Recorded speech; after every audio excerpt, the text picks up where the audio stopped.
شروع اللہ کے نام سے جو بڑا مہربان نہایت رحم والا ہے۔ سعاد، قسم ہے قرآن کی جو نصیحت دینے والا ہے کہ تم حق پر ہو، مگر جو لوگ کافر ہیں وہ غرور اور مخالفت میں ہیں۔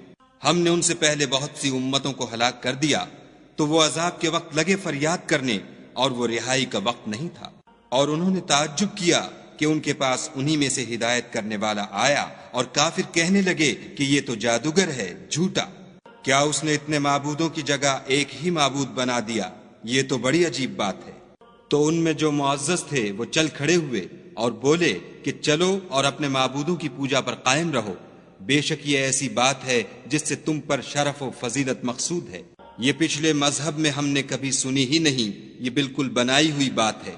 کیا ہم سب میں سے اسی پر نصیحت کی کتاب اتری ہے؟ نہیں، بلکہ یہ میری نصیحت کی کتاب سے شک میں ہیں، بلکہ انہوں نے ابھی میرے عذاب کا مزہ نہیں چکھا۔ کیا ان کے پاس تمہارے پروردگار کی رحمت کے خزانے ہیں جو غالب اور بہت عطا کرنے والا ہے؟ یا آسمانوں اور زمین اور جو کچھ ان میں ہے ان سب پر انہی کی حکومت ہے؟ تو چاہیے کہ رسیاں تان کر آسمانوں پر چڑھ جائیں۔ یہاں شکست کھائے ہوئے گروہوں میں سے یہ بھی ایک لشکر ہے۔ ان سے پہلے نوح کی قوم اور عاد اور میخوں والا فرعون اور اس کی قوم کے لوگ بھی جھٹلا چکے ہیں، اور سمود اور لوط کی قوم اور بن کے رہنے والے بھی یہی وہ گروہ ہیں۔ ان سب نے پیغمبروں کو جھٹلایا تو میرا عذاب ان پر واقع ہوا، اور یہ لوگ تو صرف ایک زور کی آواز کا جس میں شروع ہوئے پیچھے کچھ وقفہ نہیں ہوگا انتظار کرتے ہیں، اور کہتے ہیں کہ اے ہمارے پروردگار ہم کو ہمارا حصہ حساب کے دن سے پہلے ہی دے دے۔ اے پیغمبر صلی اللہ علیہ وآلہ وسلم، یہ جو کچھ کہتے ہیں اس پر صبر کرو، اور ہمارے بندے داؤد کو یاد کرو جو صاحب قوت تھے اور بے شک وہ رجوع کرنے والے تھے۔ ہم نے پہاڑوں کو ان کے زیر فرمان کر دیا تھا کہ صبح و شام ان کے ساتھ خدائے پاک کا ذکر کرتے تھے، اور پرندوں کو بھی کہ جمع رہتے تھے، سب ان کے فرما بردار تھے۔ اور ہم نے ان کی بادشاہی کو مستحکم کیا اور ان کو حکمت عطا فرمائی اور خصومت کی بات کا فیصلہ سکھایا۔ بھلا تمہارے پاس ان جھگڑنے والوں کی بھی خبر آئی ہے جب وہ دیوار پھاند کر اندر داخل ہوئے؟ جس وقت وہ داؤد کے پاس آئے تو وہ ان سے گھبرا گئے۔ انہوں نے کہا کہ خوف نہ کیجیے، ہم دونوں کا ایک مقدمہ ہے کہ ہم میں سے ایک نے دوسرے پر زیادتی کی ہے، تو آپ ہم میں انصاف سے فیصلہ کر دیجیے اور بے انصافی نہ کیجیے گا، اور ہم کو سیدھا رستہ دکھا دیجیے۔ کیفیت یہ ہے کہ یہ میرا بھائی ہے، اس کے ہاں 99 دمبیاں ہیں اور میرے پاس ایک دمبی ہے۔ یہ کہتا ہے کہ یہ بھی میرے حوالے کر دے، اور گفتگو میں مجھ پر زبردستی کرتا ہے۔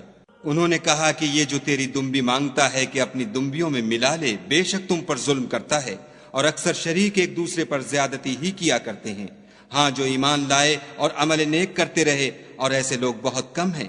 اور داؤد نے خیال کیا کہ اس واقعے سے ہم نے ان کو آزمایا ہے، تو انہوں نے اپنے پروردگار سے مغفرت مانگی اور جھک کر گر پڑے اور خدا کی طرف رجوع کیا، تو ہم نے ان کو بخش دیا، اور بے شک ان کے لیے ہمارے ہاں قرب اور عمدہ مقام ہے۔ اے داؤد، ہم نے تم کو زمین میں بادشاہ بنایا ہے، تو لوگوں میں انصاف کے فیصلے کیا کرو، اور خواہش کی پیروی نہ کرنا کہ وہ تمہیں خدا کے رستے سے بھٹکا دے گی۔ جو لوگ خدا کے رستے سے بھٹکتے ہیں ان کے لیے سخت عذاب تیار ہے کہ انہوں نے حساب کے دن کو بھلا دیا۔ اور ہم نے آسمان اور زمین کو اور جو کائنات ان میں ہے اس کو خالی از مصلحت نہیں پیدا کیا۔ یہ ان کا گمان ہے جو کافر ہیں، سو کافروں کے لیے دوزخ کا عذاب ہے۔ جو لوگ ایمان لائے اور عمل نیک کرتے رہے، کیا ان کو ہم ان کی طرح کر دیں گے جو ملک میں فساد کرتے ہیں، یا پرہیزگاروں کو بدکاروں کی طرح کر دیں گے؟ یہ کتاب جو ہم نے تم پر نازل کی ہے بابرکت ہے، تاکہ لوگ اس کی آیتوں میں غور کریں اور تاکہ اہل عقل نصیحت پکڑیں۔ اور ہم نے داؤد کو سلیمان عطا کیے، بہت خوب بندے تھے، اور وہ خدا کی طرف رجوع کرنے والے تھے۔ جب ان کے سامنے شام کو خاصے کے گھوڑے پیش کیے گئے تو کہنے لگے کہ میں نے اپنے پروردگار کی یاد سے غافل ہو کر مال کی محبت اختیار کی، یہاں تک کہ آفتاب پردے میں چھپ گیا۔ بولے کہ ان کو میرے پاس واپس لاؤ، پھر ان کی ٹانگوں اور گردنوں پر ہاتھ پھیرنے لگے۔ اور ہم نے سلیمان کی آزمائش کی اور ان کے تخت پر ایک دھڑ ڈال دیا، پھر انہوں نے خدا کی طرف رجوع کیا اور دعا کی کہ اے پروردگار مجھے مغفرت کر، اور مجھ کو ایسی بادشاہی عطا کر کہ میرے بعد کسی کو شایع نہ ہو، بے شک تو بڑا عطا فرمانے والا ہے۔ پھر ہم نے ہوا کو ان کے زیر فرمان کر دیا کہ جہاں وہ پہنچنا چاہتے ان کے حکم سے نرم نرم چلنے لگتی، اور دیووں کو بھی ان کے زیر فرمان کیا۔ یہ سب عمارتیں بنانے والے اور غوطہ مارنے والے تھے، اور اوروں کو بھی جو زنجیروں میں جکڑے ہوئے تھے۔ ہم نے کہا یہ ہماری بخشش ہے، چاہو تو احسان کرو یا چاہو تو رکھ چھوڑو، تم سے کچھ حساب نہیں ہے، اور بے شک ان کے لیے ہمارے ہاں قرب اور عمدہ مقام ہے۔ اور ہمارے بندے ایوب کو یاد کرو جب انہوں نے اپنے رب کو پکارا کہ بار الہ شیطان نے مجھ کو ایذا اور تکلیف دے رکھی ہے۔ ہم نے کہا کہ زمین پر لات مارو، دیکھو یہ چشمہ نکل آیا، نہانے کو ٹھنڈا اور پینے کو شیریں، اور ہم نے ان کو اہل و عیال اور ان کے ساتھ ان کے برابر اور بخشے۔ یہ ہماری طرف سے رحمت اور عقل والوں کے لیے نصیحت تھی۔ اور اپنے ہاتھ میں جھاڑو لو اور اس سے مارو اور قسم نہ توڑو، بے شک ہم نے ان کو ثابت قدم پایا، بہت خوب بندے تھے، بے شک وہ رجوع کرنے والے تھے۔ اور ہمارے بندوں ابراہیم اور اسحاق اور یعقوب کو یاد کرو جو قوت والے اور صاحب نظر تھے۔ ہم نے ان کو ایک صفت خاص آخرت کے گھر کی یاد سے ممتاز کیا تھا، اور وہ ہمارے نزدیک منتخب اور نیک لوگوں میں سے تھے۔ اور اسماعیل اور الیسع اور ذوالکفل کو یاد کرو، وہ سب نیک لوگوں میں سے تھے۔ یہ نصیحت ہے اور پرہیزگاروں کے لیے تو عمدہ مقام ہے۔ ہمیشہ رہنے کے باغ جن کے دروازے ان کے لیے کھلے ہوں گے، ان میں تکیے لگائے بیٹھے ہوں گے، اور کھانے پینے کے لیے بہت سے میوے اور شراب منگاتے رہیں گے، اور ان کے پاس نیچی نگاہ رکھنے والی اور ہم عمر عورتیں ہوں گی۔ یہ وہ چیزیں ہیں جن کا حساب کے دن کے لیے تم سے وعدہ کیا جاتا تھا۔ یہ ہمارا رزق ہے جو کبھی ختم نہیں ہوگا۔ یہ نعمتیں تو فرما برداروں کے لیے ہیں، اور سرکشوں کے لیے برا ٹھکانہ ہے، یعنی دوزخ جس میں وہ داخل ہوں گے، اور وہ بری آرام گاہ ہے۔ یہ کھولتا ہوا گرم پانی اور پیپ ہے، اب اس کے مزے چکھیں۔ اور اسی طرح کے اور بہت سے عذاب ہوں گے۔ یہ ایک فوج ہے جو تمہارے ساتھ داخل ہوگی، ان کو خوشی نہ ہو یہ دوزخ میں جانے والے ہیں۔ کہیں گے بلکہ تم ہی کو خوشی نہ ہو، تم ہی تو یہ بلا ہمارے سامنے لائے ہو، سو یہ برا ٹھکانہ ہے۔ وہ کہیں گے اے پروردگار جو اس کو ہمارے سامنے لایا ہے اس کو دوزخ میں دونا عذاب دے۔ اور کہیں گے کیا سبب ہے کہ یہاں ہم ان شخصوں کو نہیں دیکھتے جن کو بروں میں شمار کرتے تھے؟ کیا ہم نے ان سے ٹھٹھا کیا ہے یا ہماری آنکھیں ان کی طرف سے پھر گئی ہیں؟ بے شک یہ اہل دوزخ کا جھگڑنا برحق ہے۔ کہہ دو کہ میں تو صرف ہدایت کرنے والا ہوں، اور خدائے یکتا اور غالب کے سوا کوئی معبود نہیں۔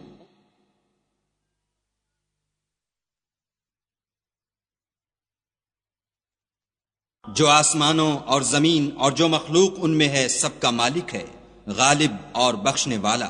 کہہ دو کہ یہ ایک بڑی ہولناک چیز کی خبر ہے جس کو تم دھیان میں نہیں لاتے۔ مجھ کو اوپر کی مجلس والوں کا جب وہ جھگڑتے تھے کچھ بھی علم نہ تھا۔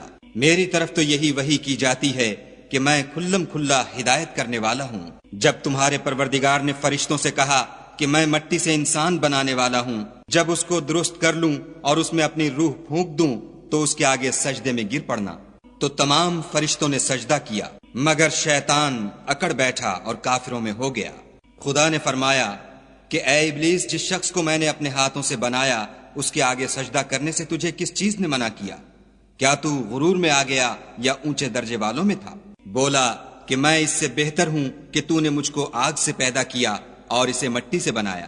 کہا یہاں سے نکل جا، تو مردود ہے، اور تجھ پر قیامت کے دن تک میری لعنت پڑتی رہے گی۔